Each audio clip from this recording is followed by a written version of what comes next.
Egg paratha. Sanjeev नगर नाम के शहर में कपाड़िया नाम का एक आदमी एक ढाबा चलाता था। उसके पास करण रसोई के रूप में काम करता था।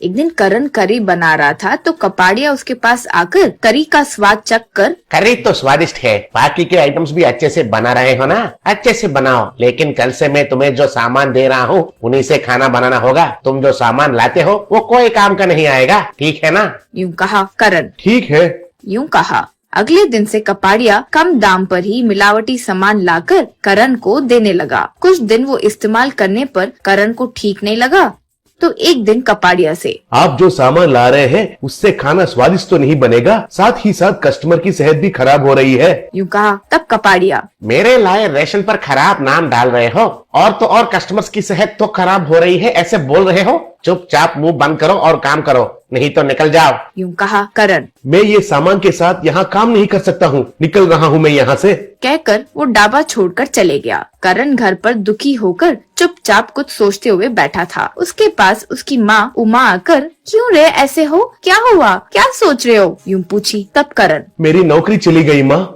यूं कहा। उमा, दुखी मत हो रे, एक गई तो दूसरी मिल जाएगी, वरना तुम खुद से कुछ शुरू करो, यूं बोली। तब करण, निवेश के लिए पैसे भी तो चाहिए ना, होटल हो या ढाबा हो, शुरू करने के लिए तो बहुत पैसे लगते हैं, वो कहाँ से लाऊंगा? बोलना तो आसान है माँ। यूं कहा। उमा, इतनी अधैर्यता क्यों है, थोड़ा सा निवेश करके एक बंडी शुरू करो। तुम्हें एक पराठा बनाना अच्छे से आता है ना, पराठा बनाओ, एक नई बंडी पर पराठा का व्यापार शुरू करो। मैंने कुछ पैसे बचाए हैं वो दे दूंगी, फिक्र मत करो, यूं बोली। माँ की मदद से करण एक सेंटर पर बंडी पर ही पराठा बनाकर बेचना शुरू किया। वो जो एक पराठा बनाता था वो बहुत स्वादिष्ट होता था। एक पराठा के साथ एक करी भी कम दाम पर बेचता था। दाम कम और स्वाद अधिक होने से धीरे धीरे ज्यादा ग्राहक आने लगे, बहुत लोग आने लगे। करण के बंडी के पास रोज एक रिटायर्ड कर्नल आता था। एक पराठा खाता था, अच्छे से बात भी करता था। करण के एक पराठे के लिए कस्टमर्स बढ़ने लगे।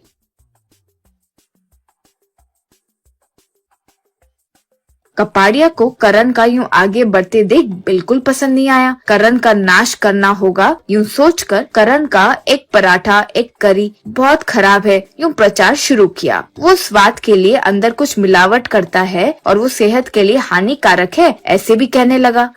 इससे करण का व्यापार पर असर हुआ। एक दिन कर्नल करण के पास जब आया तो करण को देखकर, क्या हुआ करण, ऐसे डल क्यों हो, यूं पूछा। तब करण, वो कपाड़िया ने सब खराब कर दिया है सर, वो मुझ पर झूठा प्रचार करके मेरा व्यापार खराब कर दिया, क्या करूं समझ नहीं पा रहा हूँ, यूं कहा। तब कर्नल, फिक्र मत करो करण, अच्छे लोगों के साथ हमेशा अच्छा ही होता है, उदास मत हो, मेरी बात मानो और जैसे मैं कहता हूँ वैसे करो। कहते हुए करण से कुछ कहा।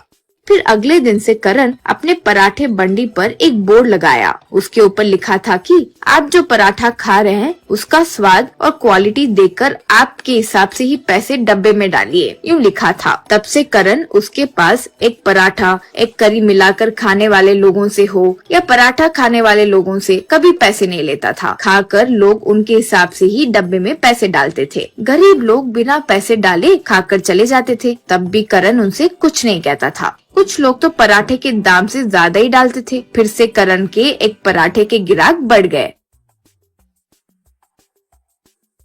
उस एरिया में करण के पराठे के लिए अच्छा नाम होने लगा।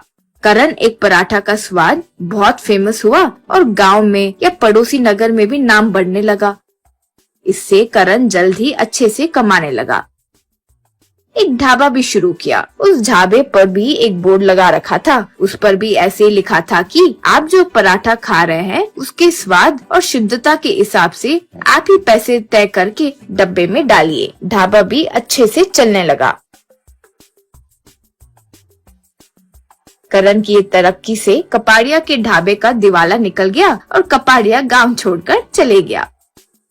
कर्नल करण को देखकर खुश हुआ। करण एक दिन कर्नल से, आपकी सलाह मेरे लिए बहुत काम आई, आपका ये एहसान मैं कभी भी नहीं चुका पाऊंगा, यूं कहा। तब कर्नल, मेरा तो इसमें कुछ नहीं है करण, सच्चाई और ईमानदारी से काम करोगे तो आगे बढ़ोगे, ये तुमने साबित किया है, यूं कहा। करण बहुत खुश हुआ।